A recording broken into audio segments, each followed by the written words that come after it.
पेरे लाशेस कब्रिस्तान। बोविल सचमुच उस अंतिम यात्रा के रास्ते से गुजरा था जो वैलेंटाइन को उसके अंतिम विश्राम स्थल तक ले जा रही थी। मौसम उदास और बादलों से घिरा हुआ था। हवा अभी भी गर्म थी, पर पीले पड़ चुके पत्तों के लिए घातक। वह उन्हें शाखाओं से झटक कर गिरा रही थी, जो धीरे धीरे नंगी होती जा रही थीं, और उन्हें विशाल भीड़ के सिरों के ऊपर उड़ाती जा रही थी, जो बुलेवार्डों को भर रही थी।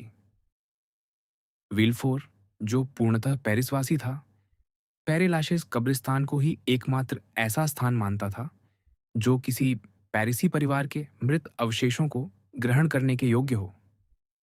अन्य कब्रिस्तान उसे ग्रामीण कब्रिस्तानों की तरह प्रतीत होते थे, मृत्यु के सरायों जैसे। केवल पेरे लाशेज में ही सम्मानित मृतकों को घर जैसा स्थान मिल सकता था। वहीं, जैसा कि हम देख चुके हैं, उसने उस स्थान की स्थायी पट्टा खरीदी थी जिसके ऊपर वह स्मारक खड़ा था, जिसे उसके परिवार के सभी सदस्य इतनी शीघ्रता से भरते जा रहे थे। उस मकबरे के अग्रभाग पर यह लेखंकित था: सेंट मेराव और वीलफोर के परिवार। क्योंकि यही वैलेंटाइन की मां, बेचारी रेने, की अंतिम इच्छा थी। इस प्रकार भव्य अंतिम यात्रा फुबुर्ग सेंट ऑनोरे से निकलकर पेरे लाशेस की ओर बढ़ी। वे पूरे पेरिस को पार करते हुए फुबुर्ग दु टेम्पल और फिर बाहरी बुलेवार्डों के रास्ते कब्रिस्तान तक पहुंचे। 20 शव वाहनों के पीछे 50 से अधिक निजी गाड़ियां थीं, और उनके पीछे 500 से अधिक लोग पैदल चल रहे थे। इनमें लगभग सभी युवा पुरुष थे जो वैलेंटाइन की मृत्यु से गहराई से प्रभावित हुए थे, और जो युग की ठंडी धुंध और समय की नीरस प्रवृत्ति के बावजूद इस सुंदर, पवित्र और प्रिय युवती की शोक कविता को महसूस कर रहे थे, जिसे उसकी युवावस्था में ही मृत्यु ने छीन लिया था। जब वे पेरिस से बाहर निकल रहे थे, उन्होंने 4 तेज घोड़ों की एक गाड़ी देखी जो अचानक रुक गई, मानो उनके पांव इस्पात की स्प्रिंगों की तरह तन गए हों। वह मोंते क्रिस्तो था। काउंट अपनी गाड़ी से उतरा और शव वाहन के पीछे पैदल चल रही भीड़ में शामिल हो गया। शातो रेनो ने उसे देख लिया। वह तुरंत अपनी गाड़ी से उतरा और उसके पास आ गया। पोशां भी उस किराए की गाड़ी से उतर आया जिसमें वह आ रहा था। काउंट भीड़ के बीच हर खाली स्थान को ध्यान से देख रहा था। स्पष्ट था कि वह किसी को खोज रहा है। अंततः वह स्वयं को रोक न सका। मोरेल कहाँ है? उसने पूछा। क्या आप में से किसी को पता है कि वह कहाँ है? हम भी घर पर यही सोच रहे थे, शातो रेनो ने कहा। किसी ने उसे नहीं देखा। काउंट ने कुछ नहीं कहा, पर अपने चारों ओर खोजता रहा। अंततः वे कब्रिस्तान पहुंच गए। अचानक मोंते क्रिस्तो की तीक्ष्ण आंखों ने यूं और चीड़ के पेड़ों के झुरमुटों के बीच देख लिया, और उसका सारा चिंतित भाव मिट गया। एक आकृति अंधेरी पगडंडियों के नीचे से सरकती हुई निकल गई थी, और काउंट ने निस्संदेह वही देख लिया था जिसे वह खोज रहा था। हर कोई जानता है कि इस भव्य नेक्रोपोलिस में दफन का दृश्य कैसा होता है। सफेद पगडंडियों के चारों ओर बिखरे हुए काले समूह, आकाश और धरती का मौन, जिसे कभी कभी किसी टूटती शाखा या किसी कब्र के पास कुचली जाती झाड़ी की आवाज तोड़ देती है। फिर पुजारियों का उदास गीत, जो यहाँ वहाँ किसी फूलों के गुच्छे के पीछे से उठती सिसकी के साथ मिल जाता है। जहाँ एक स्त्री दिखाई देती है, शोक से अभिभूत, हाथ जोड़े हुए। जिस छाया को मोंते क्रिस्तो ने देखा था, वह तेजी से पेड़ों की कतारों के बीच से गुजरती हुई उस स्थान के पीछे पहुंच रही थी जहां हेलोइज और अबेलार की कब्र थी। जब वह शव वाहन को खींचने वाले घोड़ों के पास खड़ा था, तभी वह आकृति कुछ ही क्षणों बाद उस स्थान पर पहुंच गई जहां कब्र खोदी गई थी। हर कोई किसी न किसी चीज को देख रहा था, पर मोंते क्रिस्तो केवल उसी छाया को देख रहा था जिसे आसपास के लोग शायद ही देख पा रहे थे। 2 बार वह भीड़ से बाहर निकल आया, ये देखने के लिए कि क्या वह व्यक्ति अपने वस्त्रों के नीचे छिपी किसी वस्तु को टटोल रहा है। जब अंतिम यात्रा रुकी, तब उस छाया को पहचानना संभव हो गया। वह मोरेल था। उसका काला कोट गले तक बटन किया हुआ, माथा पीला, गाल धंसे हुए और टोपी उसके हाथों में मरोड़ी हुई। वह एक पेड़ के सहारे मकबरे के ऊपर बने टीले पर खड़ा था, ताकि होने वाले अंतिम संस्कार के प्रत्येक दृश्य को स्पष्ट रूप से देख सके। सब कुछ परंपरा के अनुसार हुआ। कुछ लोगों ने, और हमेशा की तरह सबसे कम प्रभावशाली लोगों ने, भाषण दी। कुछ ने इस अकाल मृत्यु पर शोक व्यक्त किया। अन्य ने उसके पिता के दुख का वर्णन किया। कुछ ऐसे भी मिले जिन्होंने यह खोज निकाली कि उस युवती ने कई बार व्हीलफोर्ड से उन अपराधियों के लिए दया की प्रार्थना की थी जिनके सिर पर न्याय की तलवार लटक रही थी।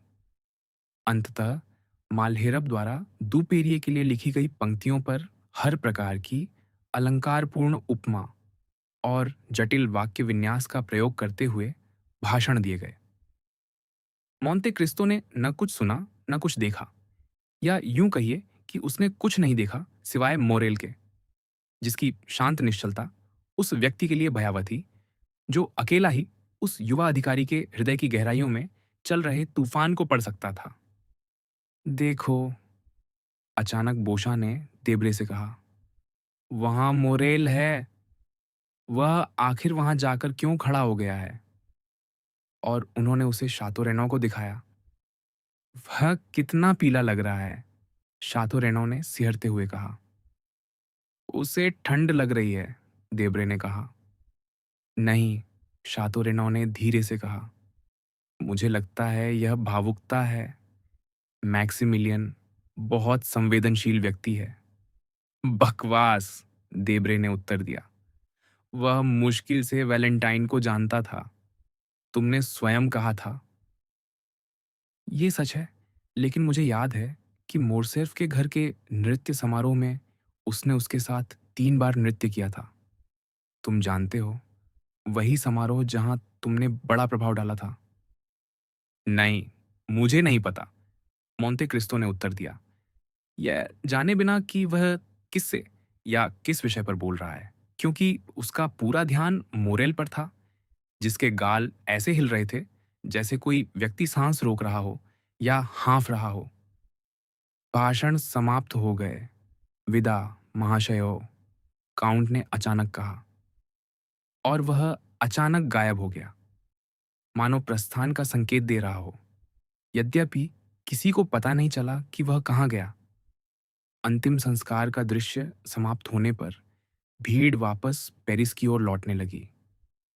मोरेल को केवल शातो रेनो ने कुछ क्षणों के लिए खोजा, पर जब उसकी आंखें काउंट की दूर जाती आकृति का पीछा कर रही थीं, उसी समय मोरेल अपने स्थान से हट चुका था। शातो रेनो ने उसे व्यर्थ खोजा और अंततः देब्रे तथा बोशां के पीछे चल पड़ा। मोंते क्रिस्तो एक झाड़ी के भीतर सरक गया और एक चौड़ी कब्र के पीछे छिपकर मोरेल की हर हरकत देखता रहा। युवक धीरे धीरे उस मकबरे की ओर बढ़ गया था जहां से दर्शक और फिर मजदूर भी हटते जा रहे थे। उसने अपने चारों ओर धीरे धीरे और कुछ अन्यमनस्क दृष्टि से देखा, पर जैसे ही उसका सिर क्षितिज की उस दिशा की ओर मुड़ा जो उसके सामने थी, मोंते क्रिस्तो ने अवसर का लाभ उठाकर बिना देखे गए 10 गज और आगे बढ़ लिया। मोरेल घुटनों के बल बैठ गया। काउंट अपनी गर्दन आगे झुकाए, आंखें फैलाए, पुतलियां विस्तृत, घुटने ऐसे मोड़े जैसे किसी संकेत पर झपट पड़ने को तैयार हों, और भी पास आ गया। मोरेल ने अपना माथा झुकाकर पत्थर से लगा दिया, दोनों हाथों से लोहे की रेलिंग पकड़ ली और बुदबुदाया, ओह वैलेंटाइन। इन 2 शब्दों के आघात से काउंट का हृदय जैसे फट गया। वह एक कदम और आगे बढ़ा और मुरेल के कंधे को छूते हुए बोला, तो तुम यहाँ हो, मेरे प्रिय मित्र। मैं तुम्हें खोज रहा था। उसे किसी विस्फोट, शिकायत या उलाहने की आशा थी, पर वह गलत था। मुरेल मुड़ा और शांत भाव से बोला, आप देख रहे हैं, मैं प्रार्थना कर रहा था। काउंट ने युवक को सिर से पांव तक ध्यान से देखा और इस निरीक्षण के बाद कुछ अधिक निश्चिंत प्रतीत हुआ। क्या तुम चाहोगे कि मैं तुम्हें पेरिस तक छोड़ दूं? उसने पूछा। नहीं, धन्यवाद। क्या तुम्हें किसी चीज की आवश्यकता है? कृपया मुझे प्रार्थना करने दीजिए। काउंट बिना किसी आपत्ति के चला गया, पर केवल इसलिए कि वह एक और स्थान ले सके जहां से वह मोरेल की हर क्रिया देख सके। अंततः मोरेल उठा, अपने घुटनों से पत्थरों की धूल झाड़ी और बिना पीछे देखे पेरिस की ओर चल पड़ा। वह धीरे धीरे रूद ला रॉकेट से नीचे उतर रहा था।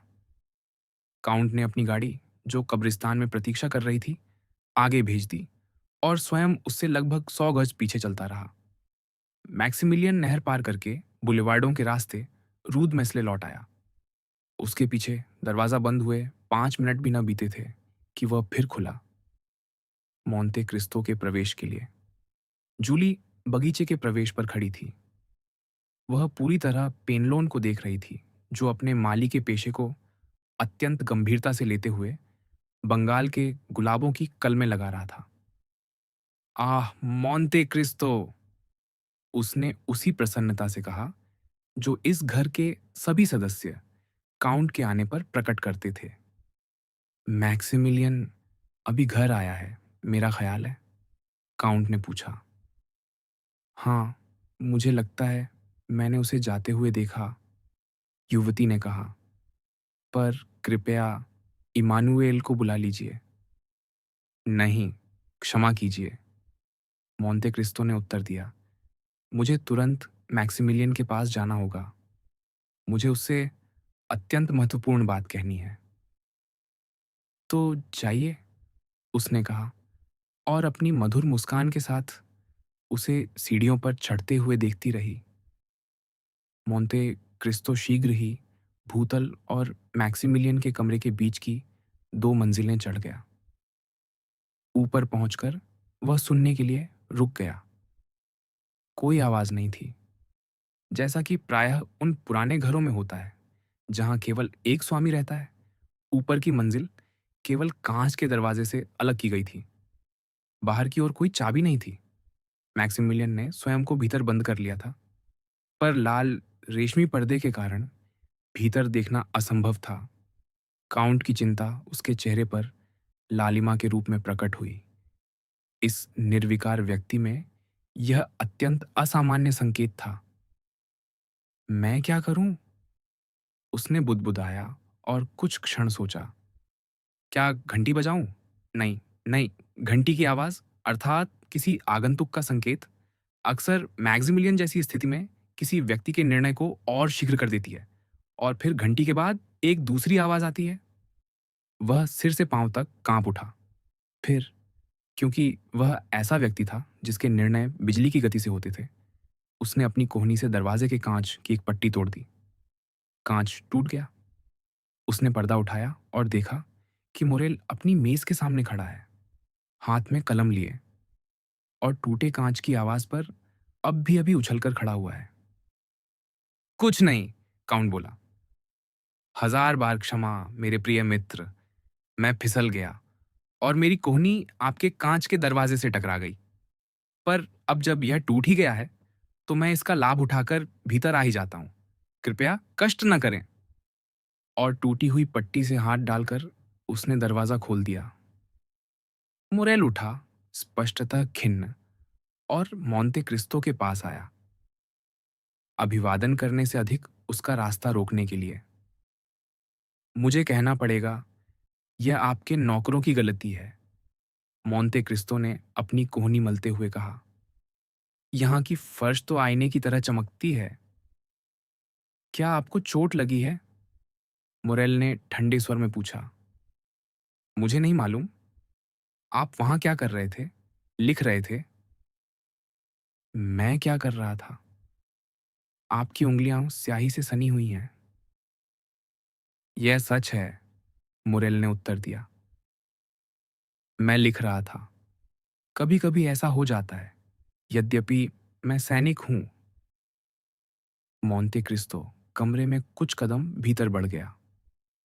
मैक्सिमिलियन को उसे जाने देना पड़ा, पर वह उसके पीछे-पीछे चला। तो आप लिख रहे थे?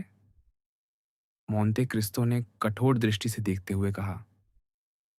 मैं पहले ही आपको हाँ कहने का सम्मान दे चुका हूं, मुरेल ने उत्तर दिया। काउंट ने कमरे के चारों ओर एक और दृष्टि डाली।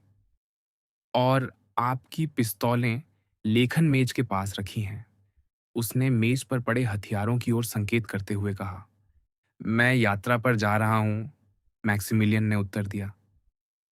मेरे प्रिय मित्र, मोंते क्रिस्तो ने असीम कोमलता से कहा।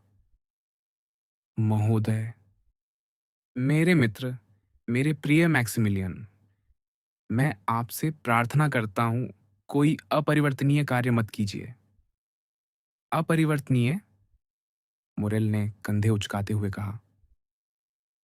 एक यात्रा कैसे अपरिवर्तनीय हो सकती है, मैं समझ नहीं पाता। मैक्सिमिलियन, मोंते क्रिस्तो ने कहा। आओ, हम दोनों अपने अपने मुखौटे उतार दें। तुम अपनी शांति के इस दिखावे से मुझे उतना ही धोखा नहीं दे सकते जितना मैं अपनी हल्की फुल्की चिंता से तुम्हें नहीं दे सकता। तुम समझते हो ना कि जो मैंने अभी किया, तुम्हारा दरवाज़ा तोड़ देना और एक मित्र के कमरे की निजता का उल्लंघन करना, ऐसा करने के लिए मेरे भीतर कोई गंभीर चिंता, बल्कि एक भयानक निश्चितता होनी चाहिए। मुरेल, तुम आत्महत्या करना चाहते हो? अच्छा, मुरेल ने कांपते हुए कहा। आपको यह विचार कहाँ से आया, काउंट? मैं कहता हूं कि तुम आत्महत्या करना चाहते हो, काउंट ने उसी स्वर में कहा। और इसका प्रमाण भी है। वह मेज के पास गया, उस सफेद कागज को उठाया जो युवक ने अपने लिखे हुए पत्र पर रख दिया था, और पत्र उठा लिया। मुरेल झपट कर उसे उसके हाथ से छीनने बढ़ा, पर मोंते क्रिस्तो इस हरकत का अनुमान कर चुका था। उसने मैक्सिमिलियन की कलाई पकड़ ली और उसे वैसे ही रोक दिया जैसे लोहे की जंजीर फैलती हुई स्प्रिंग को रोक देती है। देखो, काउंट ने कहा, तुम सचमुच आत्महत्या करना चाहते हो, यहां सब लिखा है। अच्छा, मुरेल अचानक शांत दिखावे से उग्र क्रोध में बदलते हुए चिल्लाया। अच्छा, मान लो ये सच है, मान लो मैंने तय कर लिया है कि इस पिस्तौल की नली अपनी ओर घुमा दूं, तो मुझे कौन रोकेगा? किसमें साहस है मुझे रोकने का? मान लो मैं कहूं, मेरी सारी आशाएं नष्ट हो गई हैं, मेरा हृदय टूट गया है, मेरा जीवन बुझ चुका है, मेरे चारों ओर केवल शोक और भय है, पृथ्वी राख बन चुकी है और हर मानवीय आवाज मुझे चीर रही है। मान लो मैं कहूं, मुझे मरने देना ही मानवता है, क्योंकि यदि आप मुझे नहीं मरने देंगे तो मैं अपनी बुद्धि खो दूंगा, मैं पागल हो जाऊंगा। बताइए, काउंट, यदि मैं ये सब कहूं और जब यह मेरे हृदय की पीड़ा और आंसुओं के साथ कहा जाए, तो क्या कोई उत्तर देगा? तुम गलत हो? क्या कोई मुझे संसार का सबसे दुखी प्राणी बनने से रोकेगा? बताइए, क्या आप में इतना साहस है? हाँ, मोरेल, मोंते क्रिस्तो ने कहा, ऐसे शांत स्वर में जो युवक की उत्तेजना से बिल्कुल विपरीत था। हाँ, वह मैं हूं। आप, मुरेल ने बढ़ते क्रोध और आरोप के साथ कहा, आप जिन्होंने मुझे व्यर्थ आशाओं से धोखा दिया, आप जिन्होंने मुझे रोका, बहलाया, व्यर्थ वादों से सुन्न कर दिया, जबकि किसी नाटकीय कदम या अंतिम निर्णय से मैं उसे बचा सकता था, या कम से कम उसे अपनी बाहों में मरते देख सकता था। आप जो अपनी बुद्धि और सामर्थ्य के असंख्य साधनों का दावा करते हैं, आप जो स्वयं को या ऐसा प्रतीत कराते हैं ईश्वर की भूमिका निभाने वाला मानते हैं, और फिर भी एक विष दी गई युवती को प्रतिविष देने की शक्ति तक नहीं रखते। ओह महोदय, मैं कसम खाता हूं, यदि आप मुझे भयभीत न करते तो आप मुझे दया के योग्य प्रतीत होते। मुरेल, हाँ, आपने कहा था कि हम मुखौटे उतार दें, तो ठीक है, मैं उतार देता हूं।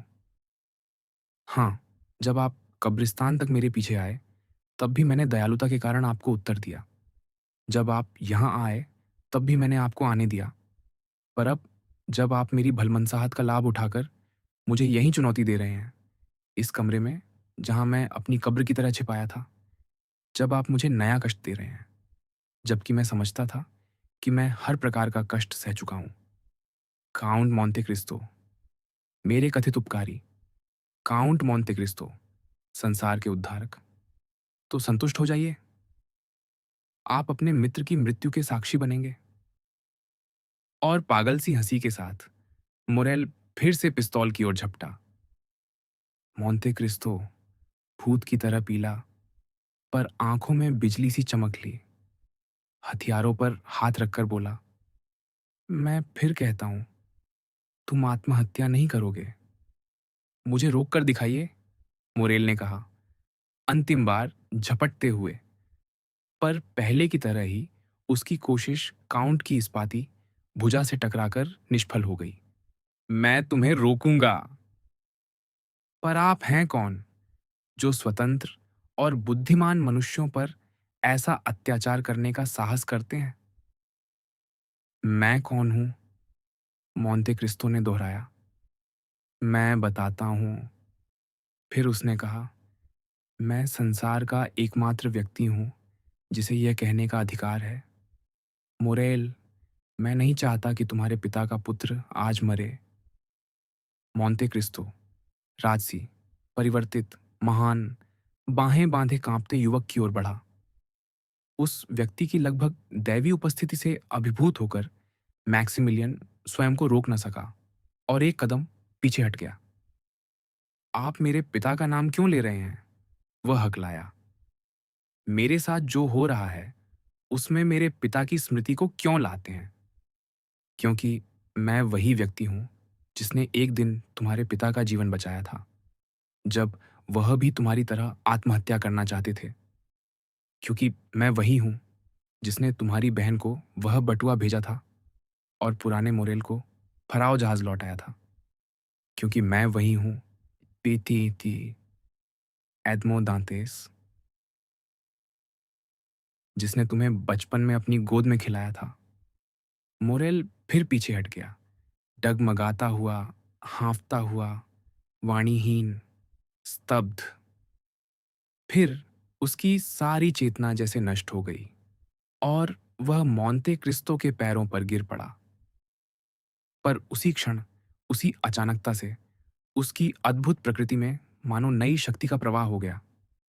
वह उठ खड़ा हुआ, कमरे से बाहर दौड़ा और सीढ़ियों के शीर्ष पर जाकर पूरी शक्ति से पुकारा, Jully, Jully, Emmanuel, Emmanuel.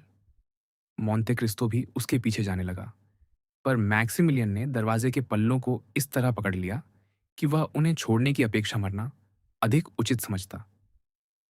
Maximilian की पुकार सुनकर जूली, इमानुएल, पेनलोन और कुछ नौकर घबराकर ऊपर दौड़े आए। मुरेल ने उनके हाथ पकड़ लिए और दरवाजा खोलते हुए रुद्ध स्वर में कहा, घुटनों पर, घुटनों पर, यह हमारे उपकारी हैं, यह हमारे पिता के उद्धारक हैं। यह वह कहने ही वाला था। यह एदमो दांतेस हैं। काउंट ने उसका हाथ पकड़कर उसे रोक दिया। जूली ने काउंट का हाथ थाम लिया। इमानुएल ने उसे ऐसे गले लगाया जैसे किसी रक्षक देवदूत को। और मोरेल फिर घुटनों के बल गिर पड़ा, अपना माथा भूमि पर पटकते हुए। और उस क्षण वह कांस्य सा कठोर मनुष्य अपने हृदय को छाती में उमड़ता हुआ महसूस करने लगा। एक जलती हुई ज्वाला उसके गले से उठकर आंखों तक पहुंच गई और उसने सिर झुका लिया और रो पड़ा। कुछ क्षणों तक वह कमरा आंसुओं और महान सिसकियों के ऐसे स्वर से भर गया जो निस्संदेह स्वयं प्रभु के प्रियतम स्वर्गदूतों को भी मधुर प्रतीत हुआ होगा। जूली उस गहरे भावावेग से अभी मुश्किल से उबरी ही थी जिसने उसे अभिभूत कर दिया था कि वह अचानक कमरे से बाहर निकल गई, एक मंजिल नीचे उतरी और बाल सुलभ उल्लास के साथ बैठक में पहुंचकर उस कांच के गुंबद को उठा लिया जिसके नीचे वह बटुआ रखा था जो मियाओं की गलियों में उस अजनबी ने दिया था। इस बीच इमानुएल ने काउंट से भावनाओं से भरे स्वर में कहा, ओह काउंट, जब आपने हमें इतने समय तक अपने अज्ञात उपकारी की चर्चा करते सुना, जब आपने देखा कि हम उसकी स्मृति को कितनी कृतज्ञता और श्रद्धा से घेरते हैं, तो आपने आज तक स्वयं को प्रकट करने में कैसे प्रतीक्षा की? ओह! यह हमारे साथ कठोरता है और मैं कह सकता हूँ, आपके अपने साथ भी। सुनो, मेरे मित्र, काउंट ने कहा, और मैं तुम्हें ऐसा कह सकता हूँ, क्योंकि अनजाने में ही तुम 11 वर्षों से मेरे मित्र रहे हो। इस रहस्य का उद्घाटन एक ऐसी महान घटना के कारण हुआ है, जिसे तुम नहीं जान सकते। ईश्वर साक्षी है कि मैं इसे सदा के लिए अपने हृदय में छिपाए रखना चाहता था। पर तुम्हारे भाई मैक्सिमिलियन ने मुझसे इसे बलपूर्वक कहलवा लिया, जिसका मुझे विश्वास है कि उसे अब पछतावा होगा। फिर यह देखकर कि मैक्सिमिलियन घुटनों पर ही रहते हुए एक और कुर्सी पर गिर पड़ा है, उसने धीरे से इमानुएल का हाथ दबाते हुए कहा, उसका ध्यान रखना। क्यों? युवक ने आश्चर्य से पूछा। मैं तुम्हें नहीं बता सकता, पर उस पर नजर रखो। इमानुएल ने कमरे में चारों ओर देखा और मुरेल की पिस्तौलें देख लीं। उसके नेत्र भय से उन हथियारों पर टिक गए और उसने धीरे से हाथ उठाकर उनकी ओर संकेत किया। मोंते क्रिस्तो ने सिर हिलाया और इमानुएल पिस्तौलों की ओर बढ़ने लगा। उन्हें रहने दो, काउंट ने कहा। फिर वह मुरेल के पास गया और उसका हाथ पकड़ लिया। अभी थोड़ी देर पहले उसके हृदय को झकझोर देने वाला तूफान अब गहरी जड़ता में बदल गया था। उसी समय जूली ऊपर लौटी।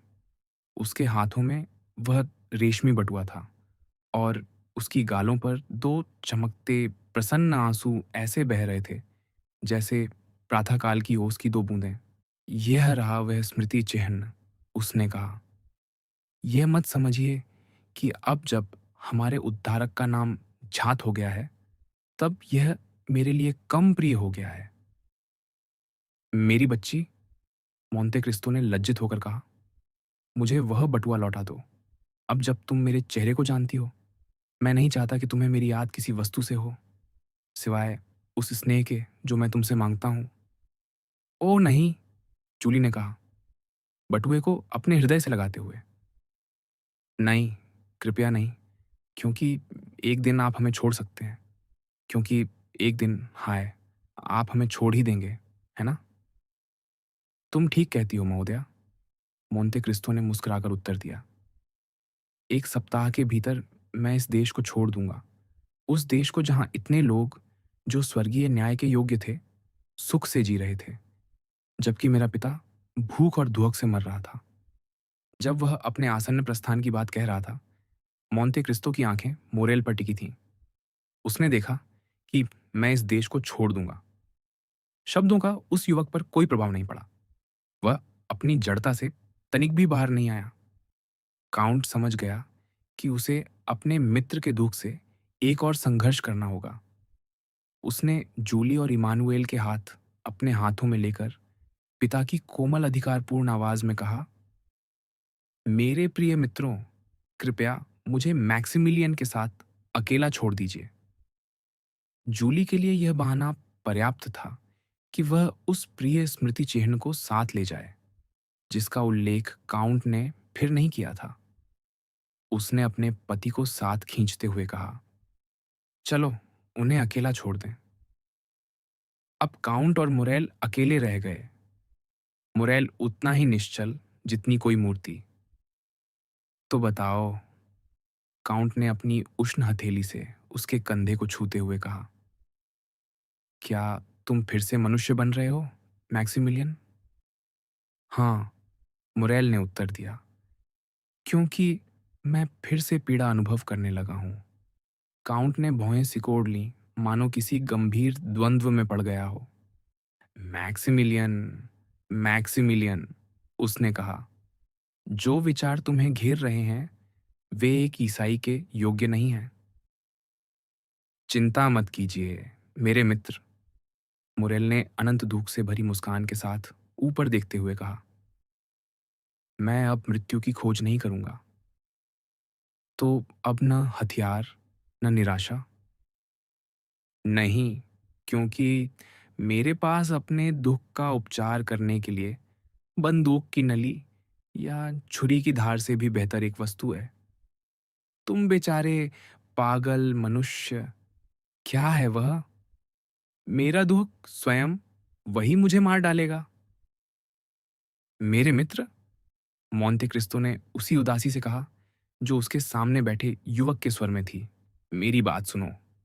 एक दिन उसी निराशा की घड़ी में जो आज तुम्हारी है और जिसने मुझे भी ऐसा ही निर्णय लेने को प्रेरित किया था, मैं भी आत्महत्या करना चाहता था। और एक दिन तुम्हारे पिता भी उतने ही निराश होकर वही करना चाहते थे। यदि उस समय जब तुम्हारे पिता पिस्तौल की नली अपने सिर की ओर उठा रहे थे और जब मैं 3 दिन से अछूती पड़ी जेल की रोटी को अपने बिस्तर से दूर फेंक रहा था, यदि उस निर्णायक क्षण में कोई हमसे कहता, जियो, क्योंकि वह दिन आएगा जब तुम सुखी होगे और जीवन को आशीर्वाद दोगे, तो वह आवाज़ चाहे जहाँ से आती, हम उसे संदेहपूर्ण मुस्कान या पीड़ित अविश्वास से उत्तर देते। और फिर भी कितनी ही बार तुम्हारे पिता ने तुम्हें गले लगाते हुए जीवन को आशीर्वाद दिया है, और कितनी ही बार मैंने आह, मोरेल ने बीच में ही पुकार कर उसे रोक दिया। पर आपने केवल अपनी स्वतंत्रता खोई थी, मेरे पिता ने केवल अपनी संपत्ति खोई थी। मैंने वैलेंटाइन को खो दिया है। मेरी ओर देखो मोरेल, मोंटे क्रिस्तो ने उस गंभीरता के साथ कहा जो कुछ अवसरों पर उसे इतना महान और प्रभावशाली बना देती थी। मेरी ओर देखो, मेरी आंखों में आंसू नहीं है, मेरी नसों में ज्वर नहीं है, मेरे हृदय में भय की धड़कन नहीं है। फिर भी मैं तुम्हें पीड़ित होते देख रहा हूं। तुम्हें, मैक्सिमिलियन, जिसे मैं अपने पुत्र की तरह प्रेम करता हूं। क्या ये तुम्हें नहीं बताता कि दुहक भी जीवन की तरह है और उसके पार भी कुछ अज्ञात होता है? इसीलिए यदि मैं तुमसे प्रार्थना करता हूं, यदि मैं तुम्हें आदेश देता हूं कि तुम जीवित रहो, मोरेल, तो इस निश्चित विश्वास के साथ कि एक दिन तुम मुझे धन्यवाद दोगे कि मैंने तुम्हारा जीवन बचाया। हे भगवान! युवक चिल्लाया। हे भगवान! आप मुझसे क्या कह रहे हैं काउंट? सावधान, शायद आप कभी प्रेम में नहीं पड़े। बच्चे, काउंट ने उत्तर दिया। प्रेम के विषय में, मुरेल ने कहा, मैं भली भांति समझता हूं। तुम जानते हो, मुरेल ने कहा, मैं जितने समय से मनुष्य हूं, उतने ही समय से सैनिक भी हूं। मैं 29 वर्ष की आयु तक पहुंचा बिना कभी प्रेम किए, क्योंकि उससे पहले जो भावनाएं मैंने अनुभव की, वे प्रेम कहलाने योग्य नहीं थीं। फिर 29 वर्ष की आयु में मैंने वैलेंटाइन को देखा। लगभग 2 वर्षों से मैं उससे प्रेम करता रहा हूं। लगभग 2 वर्षों से मैं स्त्री के उन गुणों को पढ़ता रहा हूं जिन्हें प्रभु के हाथ ने उस हृदय पर अंकित किया था, और वह हृदय मेरे लिए एक खुली पुस्तक की तरह स्पष्ट था। काउंट, मेरे लिए वैलेंटाइन के साथ एक अनंत, विशाल, अज्ञात सुख संभव था। इतना महान, इतना पूर्ण और इतना दिव्य सुख कि इस संसार के लिए वह बहुत बड़ा था। जब इस संसार ने मुझे वह नहीं दिया, काउंट, तो इसका अर्थ है कि इस पृथ्वी पर मेरे लिए निराशा और उजाड़ के सिवा कुछ भी नहीं है। मैंने तुमसे आशा रखने को कहा है, मोरेल, काउंट ने दोहराया। तो मैं भी दोहराता हूं, सावधान, मुरेल ने कहा, क्योंकि आप मुझे समझाने का प्रयास कर रहे हैं, और यदि आप मुझे समझा गए तो मैं अपना विवेक खो बैठूंगा, क्योंकि तब मैं विश्वास करने लगूंगा कि मैं वैलेंटाइन को फिर देख सकता हूं। काउंट मुस्कुराया। मेरे मित्र, मेरे पिता, मुरेल उल्लास से चिल्लाया। तीसरी बार मुझे आपको कहना पड़ेगा, सावधान, क्योंकि मुझ पर आपका जो प्रभाव है उससे मैं भयभीत हूं। अपने शब्दों के अर्थ से सावधान रहिए, क्योंकि मेरी आंखें फिर से चमकने लगी हैं। मेरा हृदय जैसे फिर जन्म ले रहा है। सावधान, नहीं तो आप मुझे अलौकिक शक्तियों पर विश्वास करने को विवश कर देंगे। यदि आप मुझे आदेश दें कि मैं उस कब्र का पत्थर उठाऊं जिसमें याईर की पुत्री दफन है, तो मैं ऐसा कर दूंगा। यदि आप मुझे लहरों पर कदम रखने का संकेत दें, तो मैं प्रेरित की तरह जल पर चल पड़ूंगा। सावधान, मैं आपकी आज्ञा मान लूंगा। आशा रखो मेरे मित्र, काउंट ने फिर कहा। ओह! मुरेल ने पुकारा और अपने उल्लास की चरम सीमा से अचानक शोक की गहराइयों में गिर पड़ा। ओह! आप मेरे साथ खेल रहे हैं। आप उन दयालु माताओं की तरह हैं, या बल्कि उन स्वार्थी माताओं की तरह, जो अपने बच्चों के दुहक को मीठे शब्दों से शांत करती हैं, क्योंकि वे उनका रोना सुनकर थक जाती हैं। नहीं, मेरे मित्र, मैंने आपको सावधान रहने को कहकर गलती की। भय मत कीजिए। मैं अपने दुःख को अपने हृदय की गहराई में इतनी सावधानी से दफ़न कर दूँगा, उसे इतना अंधेरा और गुप्त बना दूँगा कि वह फिर आपकी सहानुभूति को भी नहीं पुकारेगा। विदा, मेरे मित्र, अलविदा। इसके विपरीत, काउंट ने कहा, आज से, मैक्सिमिलियन, तुम मेरे साथ और मेरे पास रहोगे। तुम मेरे पास से नहीं जाओगे और 1 सप्ताह में हम फ्रांस छोड़ चुके होंगे। क्या आप अब भी मुझसे आशा रखने को कहते हैं? हाँ, क्योंकि मेरे पास तुम्हें स्वस्थ करने का उपाय है। काउंट, यदि संभव हो तो आप मुझे और भी अधिक दुखी कर रहे हैं। इस आघात के बाद आप मेरे दुःख को केवल साधारण दुःख समझ रहे हैं, जिसे आप साधारण उपायों, जैसे यात्रा से शांत करना चाहते हैं। और मोरेल ने अविश्वास से सिर हिलाया। मैं क्या कहूँ? मोंते क्रिस्तो ने उत्तर दिया। मुझे अपने वचन पर विश्वास है, इसलिए मुझे यह प्रयोग करने दो। काउंट, आप केवल मेरी पीड़ा को लंबा कर रहे हैं। तो, दुर्बल आत्मा, काउंट ने कहा, तुम्हारे पास इतनी शक्ति भी नहीं कि अपने मित्र को उसके प्रयोग के लिए कुछ दिन दे सको। आओ, क्या तुम जानते हो कि मोंते क्रिस्तो क्या कर सकता है? क्या तुम जानते हो कि इस पृथ्वी पर उसके अधीन कितनी शक्तियां हैं? क्या तुम जानते हो कि उसे ईश्वर पर इतना विश्वास है कि वह उससे चमत्कार प्राप्त कर सकता है? उसे जिसने कहा था कि यदि किसी मनुष्य में विश्वास हो तो वह पर्वतों को भी हिला सकता है। तो उस चमत्कार की प्रतीक्षा करो जिसकी मुझे आशा है। या या मोरेल ने दोहराया। या सावधान रहो, मोरेल, मैं तुम्हें कृतघ्न कहूंगा। मुझ पर दया कीजिए, काउंट। मैं करता हूं, मैक्सिमिलियन। इतनी कि यदि 1 महीने में दिन के दिन, घंटे के घंटे, क्या तुम सुन रहे हो, मैं तुम्हें ठीक ना कर सका, तो मैं स्वयं तुम्हें उन पिस्तौलों के सामने खड़ा कर दूंगा जो पूरी तरह भरी होंगी, और तुम्हें इटली के सबसे घातक विष का एक गिलास दूंगा, उससे भी अधिक निश्चित और तीव्र, जो वैलेंटाइन को मार गया। इसे याद रखना। क्या आप वचन देते हैं? हाँ, क्योंकि मैं मनुष्य हूं, और जैसा मैंने तुमसे कहा, मैं भी मरना चाहता था। जब से दुर्भाग्य ने मेरा साथ छोड़ा है, तब से मैं अक्सर अनंत निद्रा के आनंद का स्वप्न देखता रहा हूं। ओह! क्या आप सचमुच यह वचन देते हैं, काउंट? मैक्सिमिलियन ने लगभग मदहोशी में पूछा। मैं केवल वचन ही नहीं देता, मैं इसकी शपथ लेता हूं। मोंते क्रिस्तो ने अपना हाथ बढ़ाते हुए कहा।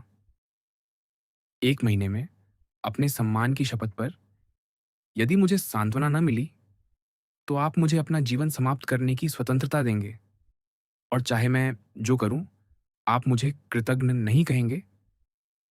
1 महीने में दिन के दिन, मैक्सिमिलियन, 1 महीने में ठीक इसी घंटे, ये तिथि पवित्र है। शायद तुमने ध्यान नहीं दिया। आज 5 सितंबर है। आज से 10 वर्ष पहले मैंने तुम्हारे पिता को बचाया था, जब वह मरना चाहते थे। मोरेल ने काउंट के हाथ पकड़कर उन्हें चूम लिया। काउंट ने इस श्रद्धा को ऐसे स्वीकार किया मानो वह उसका अधिकार हो। 1 महीने बाद उसने आगे कहा, उस मेज पर जिसके सामने हम दोनों बैठे होंगे, उत्तम हथियार और सहज मृत्यु तुम्हारे सामने रखी होगी। पर उसके बदले क्या तुम मुझसे यह वचन देते हो कि तब तक प्रतीक्षा करोगे? ओह हाँ, मुरेल ने पुकारा। मैं भी इसकी शपथ लेता हूं। मोंते क्रिस्तो ने युवक को अपने हृदय से लगा लिया और देर तक उसे वैसे ही थामे रखा। और अब उसने कहा, आज से तुम मेरे साथ रहोगे, तुम हायदे के कक्षों में रहोगे और मेरी पुत्री के स्थान पर कम से कम मेरा पुत्र होगा। हायदे? मुरेल ने पूछा, उसके साथ क्या हुआ? वह कल रात चली गई। आपको छोड़कर मेरा इंतजार करने के लिए, इसलिए तैयार रहो और शांज एलिजे में मुझसे आ मिलो और मुझे यहाँ से बिना किसी की नज़र में आए बाहर ले चलो। मैक्सिमिलियन ने सिर झुका लिया और बच्चे या शिष्य की तरह आज्ञा मान ली।